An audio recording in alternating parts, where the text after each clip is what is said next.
Welcome back to episode 27 of the Service Design Podcast. I'm David Morgan. And I am Stina van Hoof. And today we have a guest I'm sure many of you have been waiting to hear on the podcast. He is co-author of the wonderful books This is Service Design Thinking and This is Service Design Doing. Besides that, he is co-founder and CEO of More Than Metrics, who put out the journey mapping tool Smaply, among other things. And he's a renowned speaker at international conferences and many, many more accomplishments. Welcome to the podcast, Marc Stickdorn.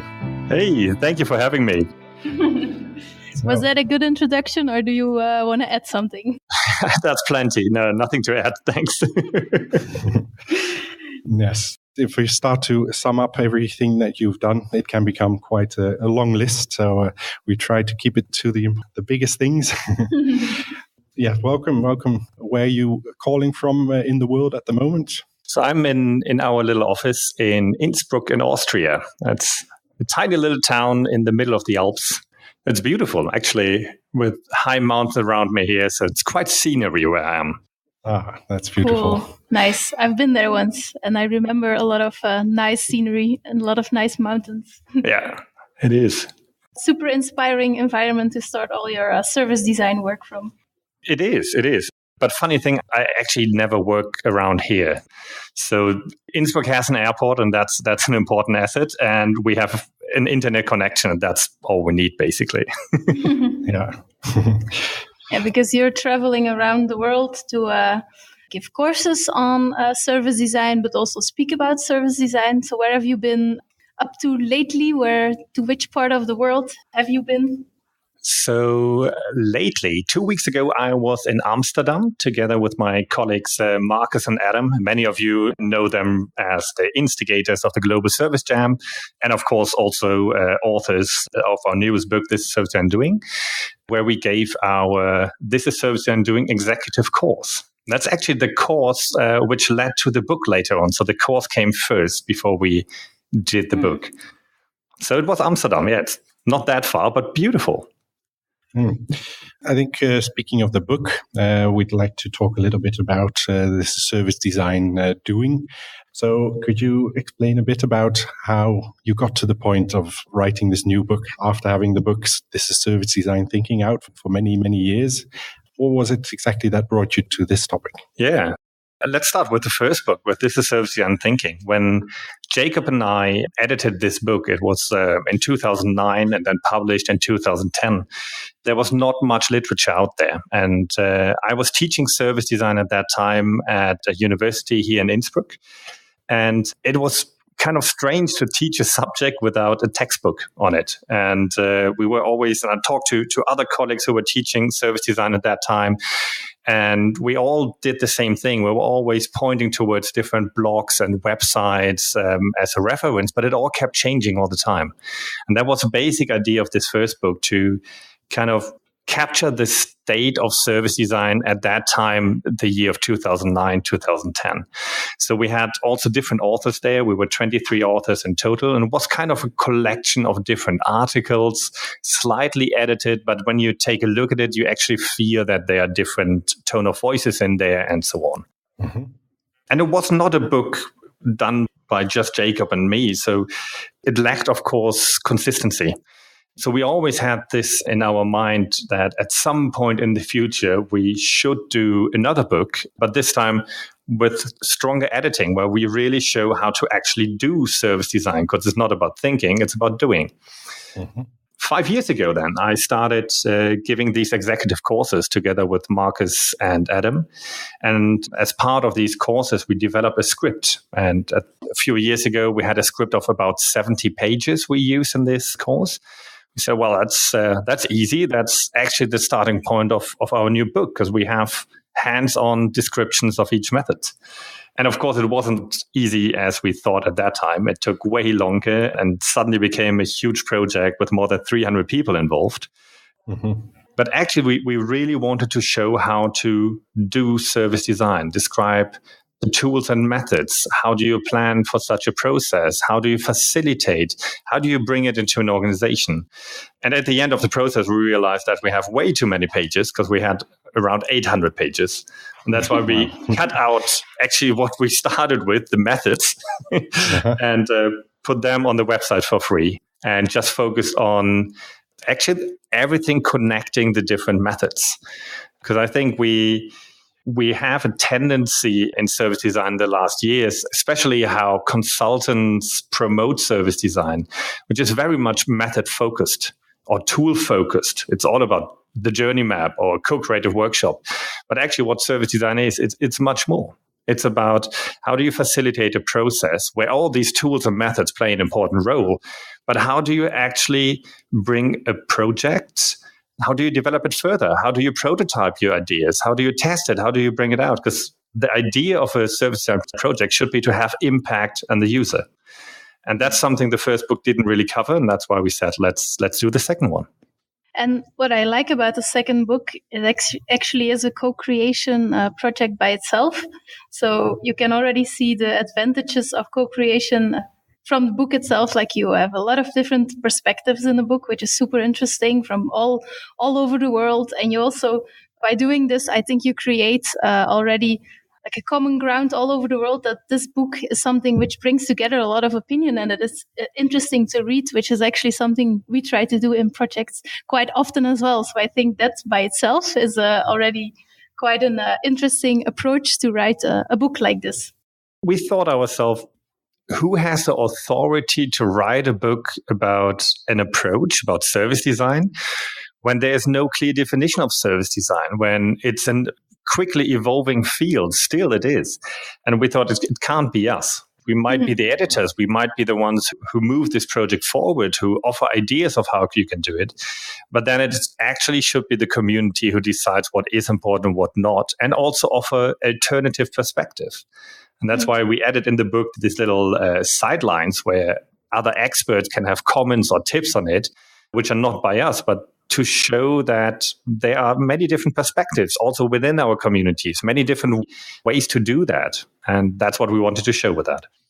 Yeah, and it's the same like a service design project itself. Also there, you need all the different perspectives, and every project is a totally different project. So it's important to have all the different opinions to see which ones apply to the project you will be doing yourself as a consultant or as an in-house service designer. Absolutely.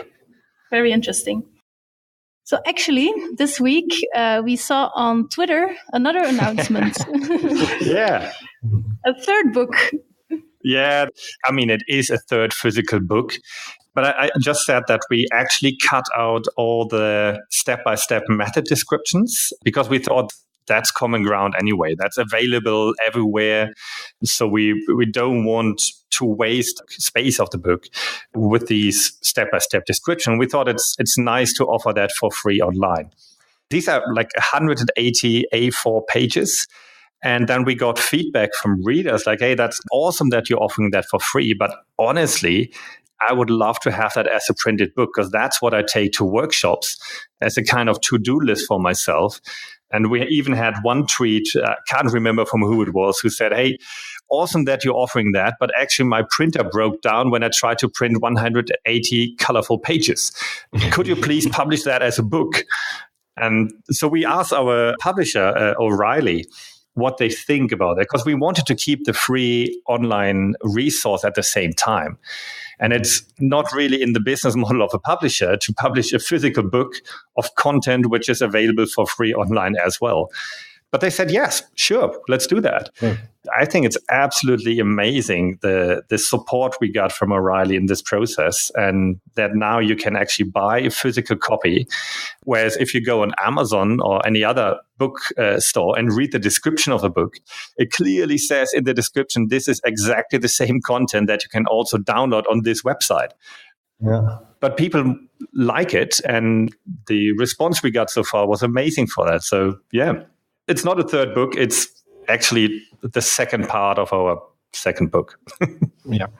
Oh, that's great that it really comes from a desire from the reading community itself. So do you see this as indeed a tool that you can bring to workshops and use while you're there, or do you see it more as a reference book for that? I think it depends on the reader. and also on their level. If you start in service, first of all, I have to say, you cannot learn service design out of a book. A book helps, but it's not that you buy a book and you read it and then you know how it works, right? You need practice for that. You need to learn how to facilitate, and basically you need experience, and that's something you can't learn off a book. But it helps, of course, beginners who start practicing that as a kind of checklist, to-do list, to go back to reassure themselves. And for the more skilled people, it helps them as a reference, and maybe also to give a little bit more credibility to workshops. Because if you're working with clients who have never done this before, if you bring like physical stuff, it really makes a difference. And it kind of shows that with all the different case studies in there, with all the different brands from all over the world in there, it shows that they are not alone in doing that. It shows that actually many are following that path in a quite successful way. And that helps you to bring credibility to your workshop. Mm-hmm. I also think it's interesting that indeed people still want this physical book, and that is something which appears in other services as well, that even though the digital aspect becomes so much more important and can be reachable from everywhere, still people, for some things, they have a need for some physical touch point to take to other people, or to just put something on the table and be reminded of what you were doing. And I think that's something which is even in our projects often coming back, that the physical aspect is also still a very important part of our lives. Absolutely. Actually, the sales numbers are proving that point. Normal books have a pretty high ebook sales number right now. But if you take a look at our book, the sales numbers of our ebook are really, really small compared to the sales numbers of the physical book. So somehow the community prefers to have a physical book, to actually, as you said, have a physical thing they can put on a table, they can show people, instead of a simple ebook, which might be actually more practical sometimes. But it's a different use case, I would say. Yeah, it makes me curious if that is a statistic that works for all service design books, if it's just a characteristic of service designers who prefer physical books, or if it really is the specific book that you put out. Mm-hmm. But we don't know the answer to that, of course. Oh, we should find that out. Yeah, let's ask the others. We'll ask the others, indeed. There's also what you do is you're working at More Than Metrics, and you work on tools to support service designers. Can you talk a bit about how that transition went from being a practicing service designer to being a more facilitator of service designers? It was a gradual transition, I would say. When we were doing projects, we realized that many organizations struggle at the same moment in a service design process. And that moment was always when you had a co-creative session to, for example, you bring all your research data in and you co-create a journey map together, or you bring in users or front-line staff and you co-create a journey map together. You always have these physical journey maps on pen and paper at the wall. And I think in a workshop, again, the tangible aspects of working with pen and paper or Post-it notes or any other sticky note brand actually brings something to the workshop that yet cannot be changed to digital. The energy is different always. But the problem was always you see these journey maps at the wall, and how do you as an organization or as an agency then progress that? And we saw two different patterns there. Either you use tools which are highly accessible, so something like PowerPoint or Microsoft Excel, which is still the most used software to do journey mapping in organizations, which are simply not made to do journey mapping, but of course everybody knows how they work. And that's why a journey map becomes a living boundary object that people can update, can change, can actually take ownership of. The other pattern we saw is that you got a graphic designer in who uses something like Adobe Illustrator or InDesign to create a really nice looking journey map. But then we have a problem of accessibility. So the tool itself looks great and it might include more information. The information might be much clearer, but it's simply not accessible because who in an organization can actually change something that a professional did with a professional software? So they do not become a living boundary object. They become a static object. And that means they will die. They might be useful within a project, but afterwards they will die. And the information within this journey map will not be useful after a year, 2 or 3 years. So with that, we need to change that. And first we started that as part of our own consulting. And we developed our own little software tool for that. And we saw that actually it's working really fine. And then some clients asked, hey, we really like that software, but we actually would also like to use it without you. Can you offer that to us? And that was for us a starting point to offer Smaply as a web-based software. Actually, the beginning of our software startup. Now then, 1 or 2 years later, we had this moment when we already had a grown customer base around 5 years ago in 2014 or something, where people said, we're your client, and at the same time, we're pitching against you for projects. And that doesn't work. And that was for us the moment when we made a clear cut. So we don't do any more service design projects. We focus on developing tools, methods to help service designers, no matter if you're working in an agency, if you're working in the in-house department. We want to help you to improve your own practice. And that's why we stopped doing service design projects per se. We still do offer some trainings or strategic help on how to embed service design organization. But when it comes to projects, we always work together with agencies all over the world to make that happen. I imagine that when working on a tool like this throughout the years, you add features, you add functionalities. Do you recall a particular functionality that you added that really gave it a boost in the use of among service designers, that it was clearly something that was missing until then? Yeah. I actually would like to give 2 examples because service designers are just one part of our users, but they always use it to connect with a wider audience, with an organization. So I give you one example that really made a difference for service designers who are working with that, and one example that made a huge impact within organizations. So clearly for service designers, it was the comment mode, where you can create an HTML version of your journey map and invite external people. They don't need to have an account, so they can be users, employees, customers, whoever, to comment on the journey map, actually have a real conversation on different topics among each other.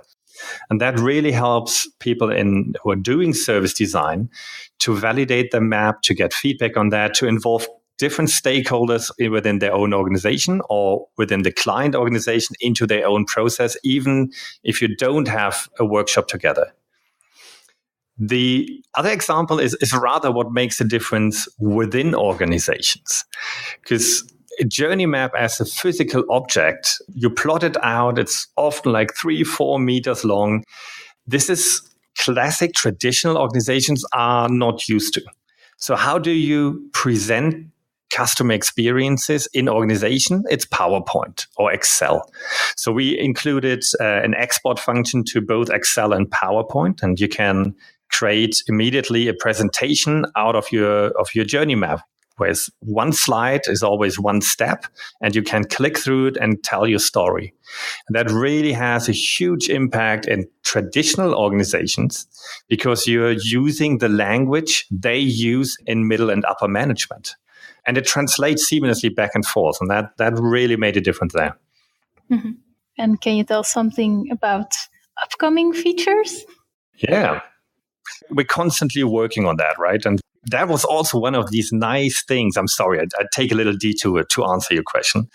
It's okay. But that was one of these really nice things about starting actually a software company, that we could start this company on the basic principles of service design. And we can try out new things. We can be bold because if we fail, it's our own company. It's not that bad. So we're trying out a few things, and we're constantly developing together with our users. So we invite them for usability tests, of course, but also for prototyping session, for co-creative workshops. Sometimes they come here to our office and we work together on new features. So some of the feedback we got was that our persona editor, we have been working on that for a long time, needed an update. And that's what we've been working on the last month. And this is what we're going to launch quite soon. Some other features are that you can then connect your journey map to live data. So to a Google spreadsheet, for example, which can be filled through any source to reflect live data. So a journey map becomes also interesting for management as a monitoring tool. So again, the idea of using a journey map as a living boundary object. Boundary object should always translate between different disciplines. So a journey map can translate between designers, but then also management, marketing, engineers, IT, accounting, lawyers, and so on. So how do you make it relevant for them is by adding data to it that is relevant to them. And of course, live data helps many different people to put up relevant data for them in time. So that's one of the features we're going to launch in the next weeks. Yeah, that sounds very exciting. So speaking of using service design yourself as a company, does that mean you also have personas that you work with? We do, yes. Could you tell us a little bit about that? Yeah, I mean, as a startup, it's a little bit more difficult because your customer group is developing so fast and changing a lot. So the personas we had 2 years ago are not valid anymore because our customer base changed so quickly. And that's a huge difference to traditional and larger organizations where they have a more established customer base where personas might be valid for a couple of years. I would say for us, they are currently only valid for a couple of months. So we constantly have to redo it. If we take a look at our portfolio of our users, I see two major distinctions between them. On the one hand, it is their skill level. So how much do they actually know about service design, or however they call it within their organizations? I don't care that much about which label they put on. Some call it experience design or design thinking. We just call it service design. In the beginning, in the early years, we had only experts. So people from the community who knew exactly how this works. And that was an interesting shift in the last 2 years, that we now have many people who actually starting their service design journey with our software.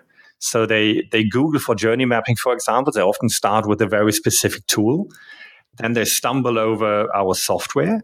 And they say, okay, there's a software where I sign up for that. And they want to learn how to do journey mapping, so how to use this tool with our software. So we needed to tailor for that. And based on this persona, we then added, of course, different learning materials for that. Like you can download templates, and we offer videos and step-by-step descriptions and cheat sheets and so on.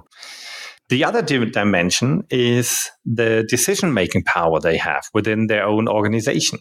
So are they external? Are they an agency or a consultancy? Are they within their organization, but they can't actually take action themselves? So they need to promote their solutions and convince others to do it.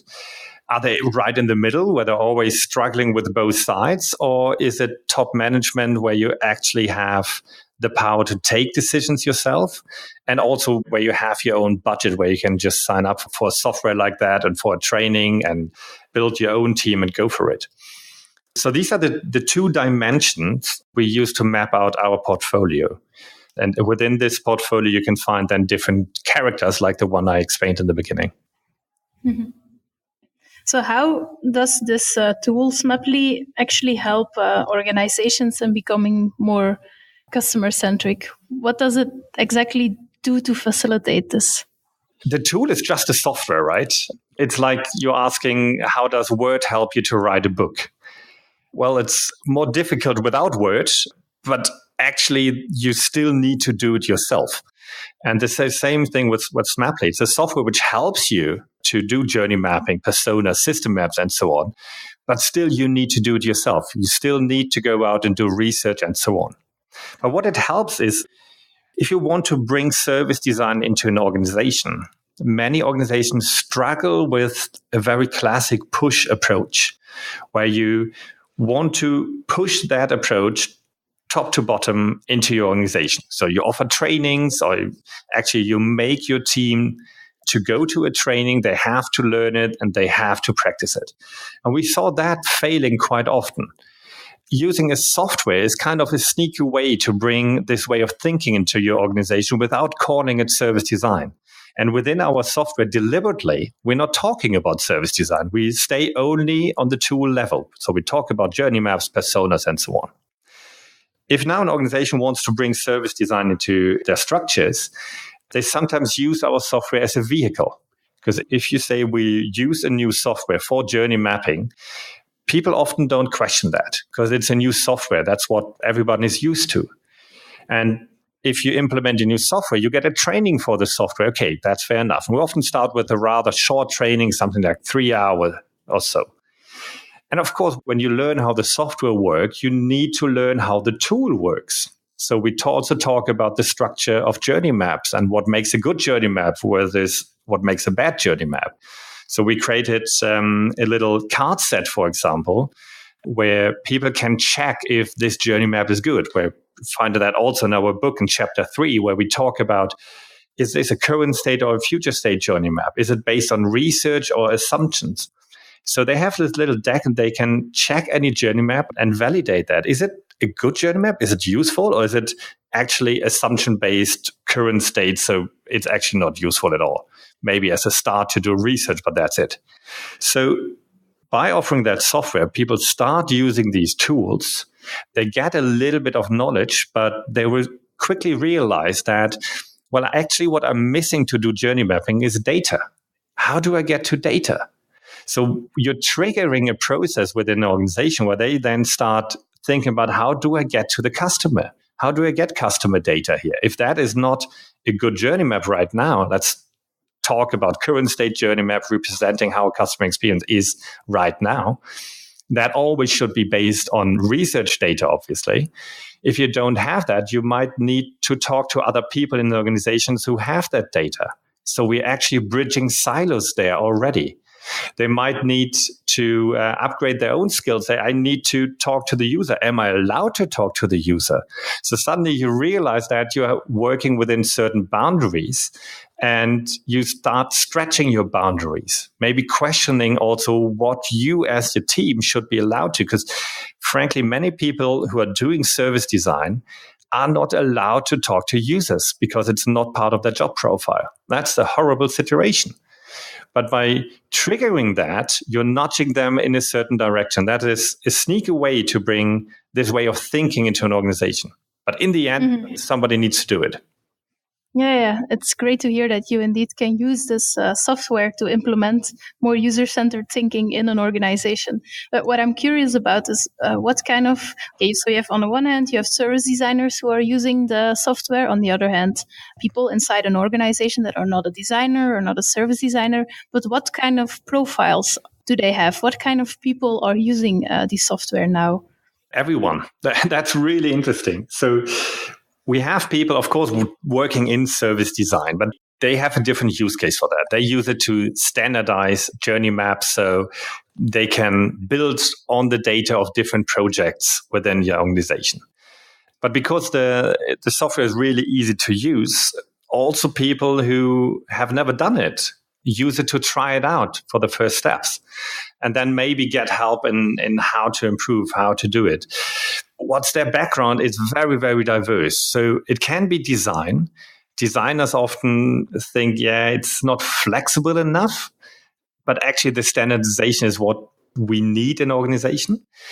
And then we have people in management who said, that's easy and that's really flexible what I can do here.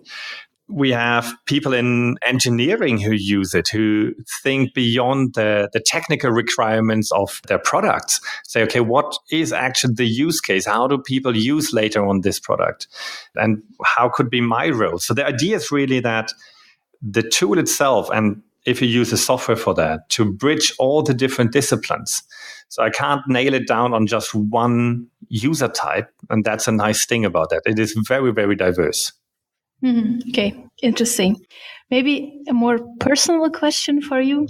So you're working now on the software, on books. Do you sometimes miss getting your hands dirty on an actual service design job yourself?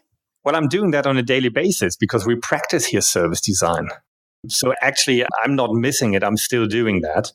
Yeah.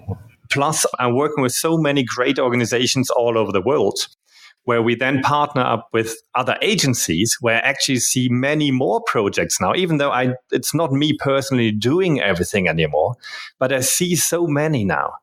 And that is really enriching for me. I really, really enjoy that. So I often get called in at specific moments when a project is stuck, either by an agency or by an organization, if I could help there, maybe. So I see a lot of stuff, and that's really nice. And then getting my hands dirty every day when I'm in the office and working with my team, with our users. And with what kind of problems or questions do they come to you? Is it that they want to use service design, or are they different problems why they come to you? The main question recently is, how do I bring service design into my organization? And this is something which changed, I would say, about 2 years ago. Until then, we were always trying to sell service design. We were making the business case for service design, that people should invest in it, that's useful to do it, and so on. And that changed now. That's kind of a given factor. And again, some people call it service design or design thinking or experience design. I don't make a big difference between that. And of course, that came through different media coverage. So if Harvard Business Magazine tells you, design thinking is what you should do, it's kind of a given thing now. And now organizations struggle with, how do I bring it in? And they struggle with different things. On the first thing, how do I start with that? How can I scale it within my organization? But then also, if an organization is practicing that and has several hundred people doing that, how do I manage that? How do I manage dozens of different service design teams who are working at different parts of the customer experience? How can I ensure, because every team is working in an agile manner, which means they might not take the path you predicted last month. They might actually discovered something and went to a different direction. If you have dozens of teams doing that, working on the same high-level customer journey, you need a different way to manage that. You need to think of, how can I filter between these different teams to make sure, or to identify if teams are working on a similar step in the journey map, on a similar channel, on similar user groups? How can I make sure that they do not contradict each other if I have different teams working on the same topic? So the question of management is, I think that's one of the next big things we need to cover in service design, because there is no clear answer for that. Mm-hmm. Yeah. I think what we see here in Belgium, but probably also worldwide, is that there is a difference in how organizations try to implement it. Some of them really try to do it from the inside, like they go for incremental changes on their current service, but other organizations also really look into taking some of their employees into another environment and starting more like a startup outside the company to experiment with design thinking. What is your opinion on those two different ways of implementing it? I would say there are even more than that, but I don't think there's the right way or the wrong way, because it always depends on the given structures, on the given hierarchies, the given processes, and the culture within an organization, what works and what doesn't work. So there's no one solution that fits all use cases. Also, service design needs to change and be embedded in the organization, which means you need to change the language of it to make it really click within your given culture. What I always recommend is to start small and start with really small projects where you don't call them service design. We like to call them stealth projects. So they don't appear on the radar of the organization. Often we suggest to give them very boring names like process optimization of something, where everybody agrees on, yes, that is important. Somebody should do that. But I don't want to be that somebody. If you give it a boring name, they don't appear on the radar, which gives you freedom to try things. And then without talking about service design, you actually start practicing it. So you're using the tools and methods. You learn how you need to adapt them. How do you need to change language? How do you need to change templates, processes, and so on, so they actually work within your culture. And once it starts working and you are with these small projects, you are successful, you can start documenting that. So taking videos of how you do it, create journey maps, like a current state journey map before you implemented something and after something, where you actually show a measurable effect. So measure also KPIs that you want to change. And then that can be really hard financial KPIs like revenue or churn or something. It can be also satisfaction KPIs, employee or customer or user satisfaction, but it can be also how long does a process take or how complex is it? So whatever you focus on in the project, you measure the baseline before the project and afterwards.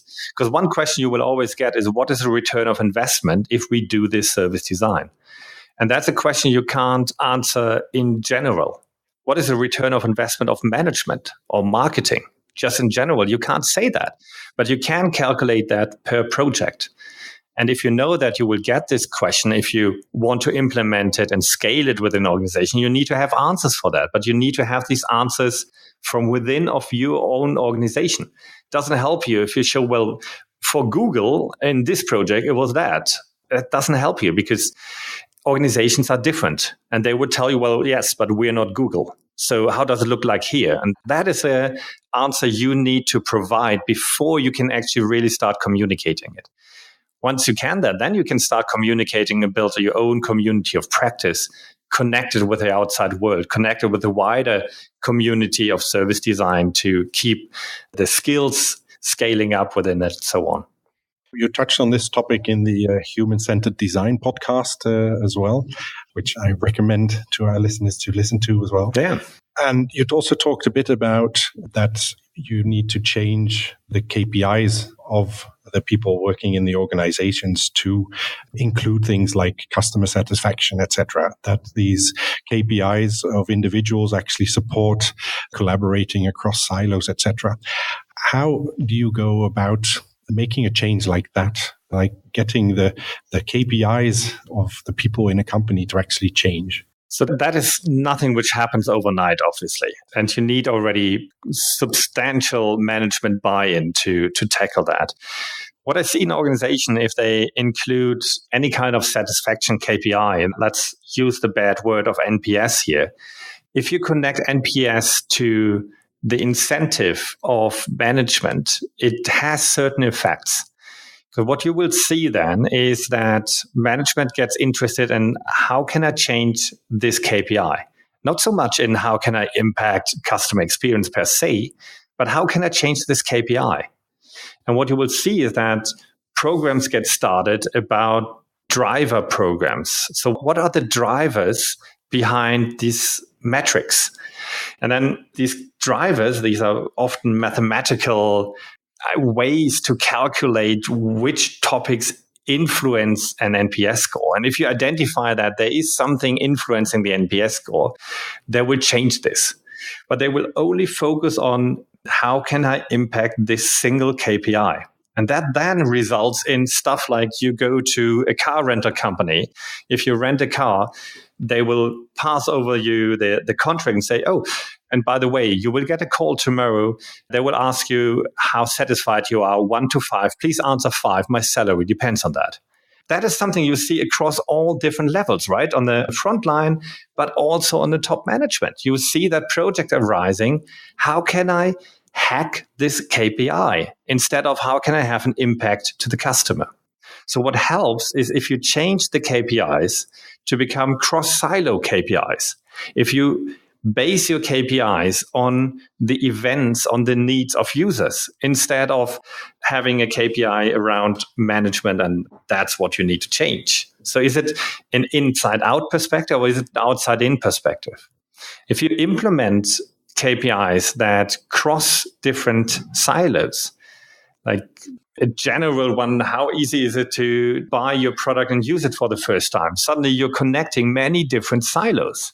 And that forces them to work together, to collaborate. And breaking down silos is one of our key jobs in organizations. Yeah. Mm-hmm.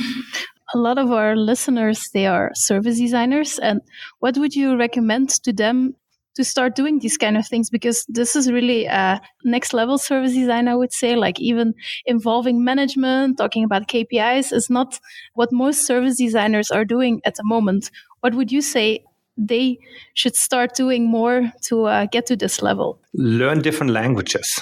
And with that, I mean, it's always great to learn other languages like French, Italian, and so on. But I mean, the language of management, the language of marketing, the different disciplines you're working with, understanding their needs, understanding what they have to do. So tackle that as a service design project yourself, doing research. If I work with management, what are actually their problems? What are the needs they have? What do they struggle with? And then ask yourself, how can I help them to overcome their problems? And that often means you need to be able to slip into their shoes, to empathize with them, which also means you need to learn their language. So it's a question I often get from students studying service design.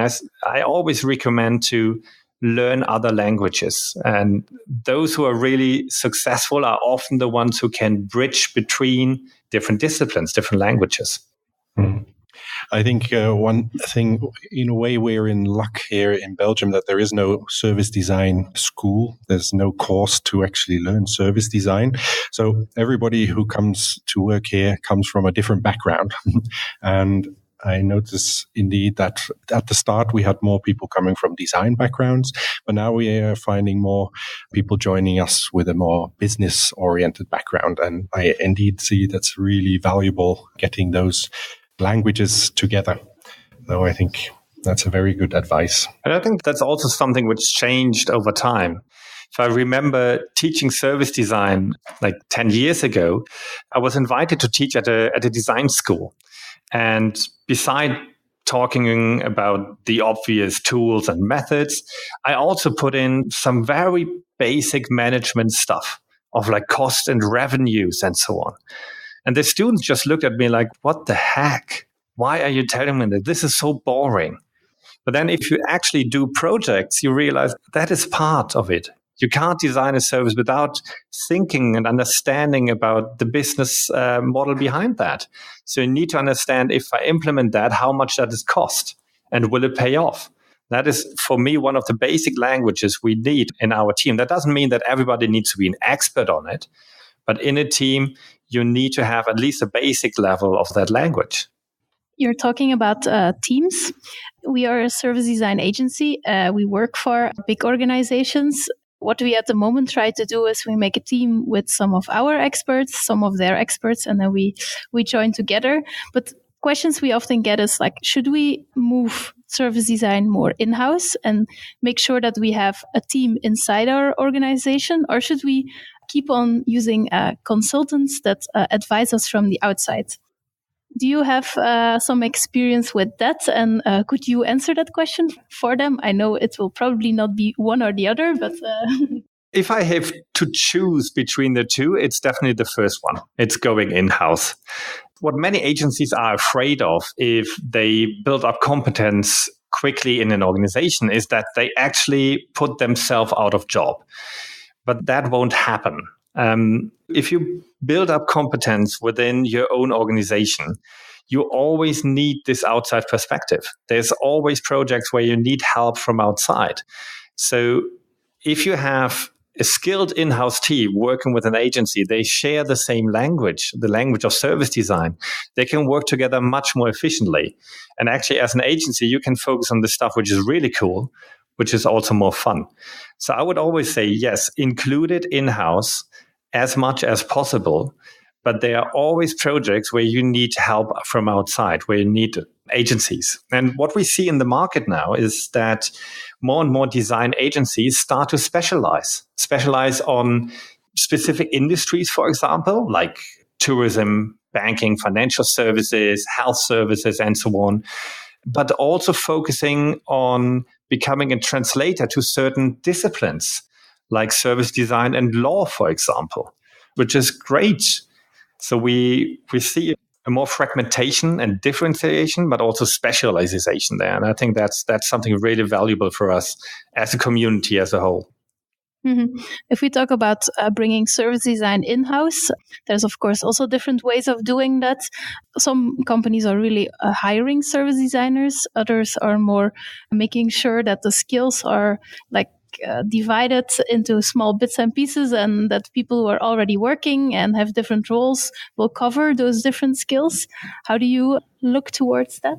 Again, it depends on the organization you're working on. The most funny thing about large organization is that nobody has a clue what's going on in other parts of that organization, because they are so big, they just don't know it. And sometimes I work with teams. I said, well, we want to establish a service design team here. Who do we need to hire? And the first thing we actually do then is, well, before we hire new people, let's do an inventory of who's actually practicing that already in your organization, and see maybe who can we connect here, and then think about how can we create a community of practice within your organization of all the people who are already doing it. And then you can take a more strategic decision of how do you want to position that within your organization. Do you actually want to create one team, or should it be a diverse team across different parts of the organization, and so on? If you go to hire people, look for diversity.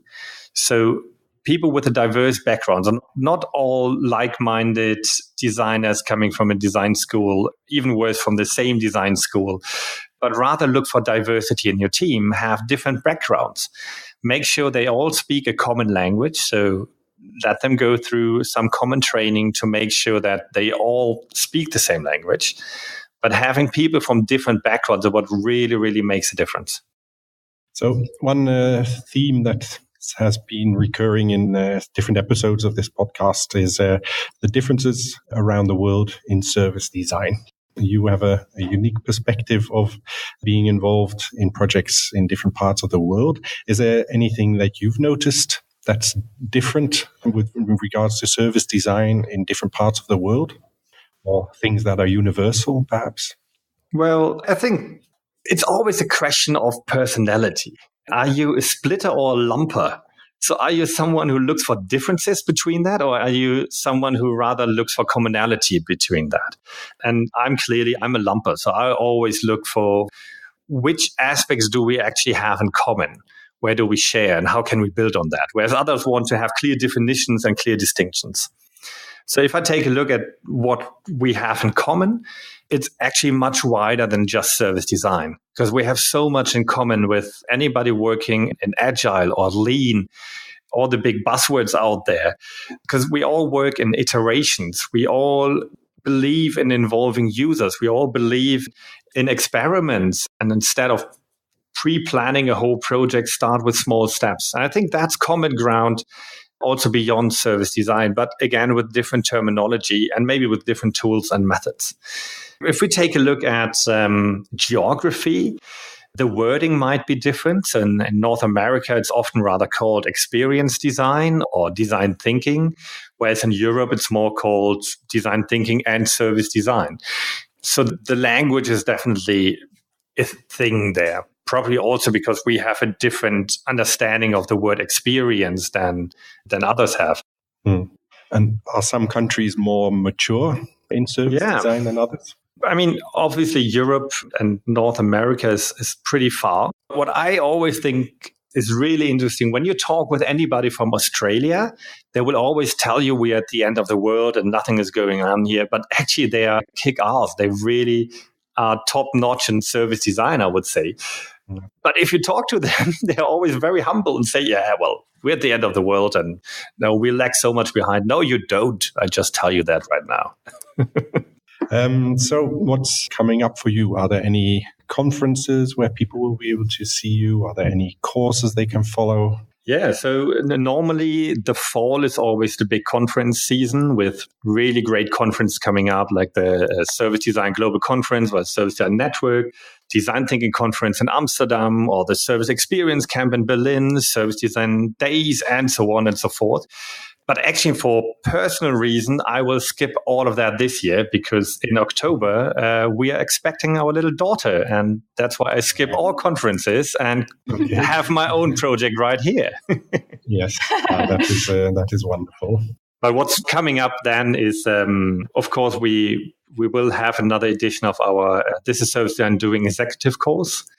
Then late November, I'm speaking at a conference in Brazil, in Rio. I'm really looking forward to that. And probably around the conference, we're going to organize some workshops with agencies there as well. So if you're from South America, join us there. Looking forward to it. Okay, that's great. And if people want to find you online, where would you send them?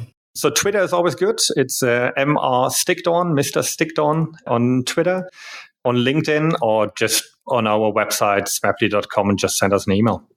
All right. Well, thank you for a very enlightening and interesting conversation.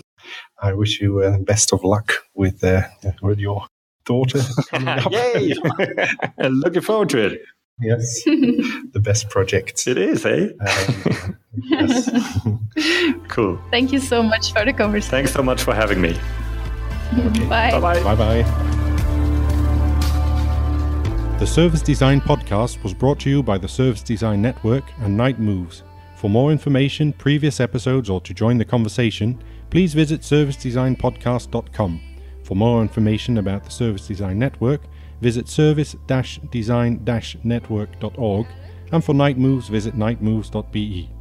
If you enjoyed this episode, please consider subscribing to this podcast. The intro and outro music is from If the Stars Grow Dim Tonight by Hydrogen Sea featuring I Will, I Swear. Until next time.